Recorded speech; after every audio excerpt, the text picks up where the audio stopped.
Ito naman ang sinasabi na, kailangan pag naging ganito ka sa finals, yung ibibigay sa'yo sa akin at tayo, hindi na, kinuloko lang kita doon. Biro-biro ko lang yun. Pero ito, example, ako may gusto akong bilhin sa Shopee. Diba? Oo. So, ganito kami pagka-weekend, pag sa pagkain, nauna akong tatapos. So, si Miss niyan talaga, minamotivate niya si Amanda kasi nga, may reward si Amanda sa dito meron niya kada gradings, no? Kaya yan, pakinggan niyo. First grading, second grading, third grading. Tapos dun sa finals, pero may finals pa. Di ba may finals exam kayo? Pero ang overall total nun, Manda, yung pinaka, kung ilan lahat-lahat yung average nyo, yun na yun. Dun malalaman nyo kung sino magiging ganito, top 1, sino magiging top 2. Pero yung sinasabi ko sa'yo, yung binibigay sa'yo ni tito mo, ano yun laki, di ba ang words niya lagi sa'yo, pampagana.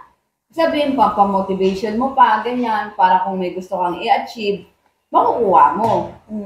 Tapos, tawag nito, hindi ko naman sinasabi na, kailangan pag naging ganito ka sa finals, yung ibibigay sa'yo sa akin at tayo, hindi na, kinuloko lang kita doon. Biro-biro ko lang yun, pero lahat yun sa'yo. Parang ano, ganito, example, ako may gusto akong bilhin sa Shopee. Diba? Although araw-araw kasi kailangan ko talagang gawin to. Maglinis ako, ganyan. Maglaba ako, mag-ano sa mga aso sa inyo, alaga, asikaso. Kumbaga, dagdag na lang yun. Kumbaga, parang ako, nire-regaluhan ko na lang yung sarili ko. Nagkukusa na lang yung sarili ko na. May biogesic ba tayo dyan? Ha? May biogesic tayo dyan? Bakit? Sobrang init para sumasakit ulo ko eh. Bakit? Ba't sumasakit ulo mo?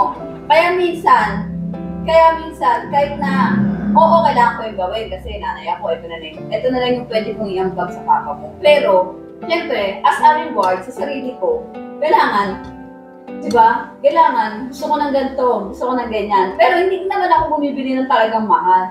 Mga ano lang, basic lang, 50, 70, ang dami mura nga sa Shopee. May mga sale pa. Kaya nilalagalawang ko lang sa sarili ko. Di ba dumana yung basura kanina? Ako, nasa lang sa sarili ko. Di ba dumana yung basura kanina? At saka ito, halimbawa, Parang may maingay sa labas. gusto talaga akong bilhin sa Shopee na. May gusto talaga akong bilhin. So, mas dinodoblehan ko yung kasipagan ko. Ganun din yung sa'yo. May gusto kang makuha, mas doblehan mo yung kasipagan mo sa pag-aaral. Daming pusa oh. Ano mo yung pusa? Ang ingay. Hey, alis dyan. Pusa, wala ko dyan. Hindi sana isipin ng mga aso. Parang ano kasi na sumasarap ulo ko. Na yan. So, ganun yung vice versa lang, Manda. Pag gusto mong kunin yung gift sa'yo, ng tito mo, mas doblehin mo yung sipag mo. Ako, pag gusto kong bilhin yung gusto ko sa Shopee, dinodoblehan ko yung sipag ko dito sa bahay. Ganun lang yun. Diba? Kaya yung mga iba dyan, pagka may dumarating na may order ka, mga ganyan, ginahimik na lang. Kasi, ano na lang yun eh, pagka pang bonus ko na lang yun eh. Para mas lalo kong sipagin eh. Hindi ko kontrahin pa. Bilisan mo, Bilisan mo na kumain. Buti ka hindi ako katulad. Jogging tayo agad. Bibili tayo ng, ay, masisipagan ko kasi gusto kong bilhin to. Kasi mahal to, kaya masidoble ko. Hindi. Whatever. Masisipagan ko pa rin. Kanina, namamotivate yung anak ko ngayon. Parang ako nade-demotivate.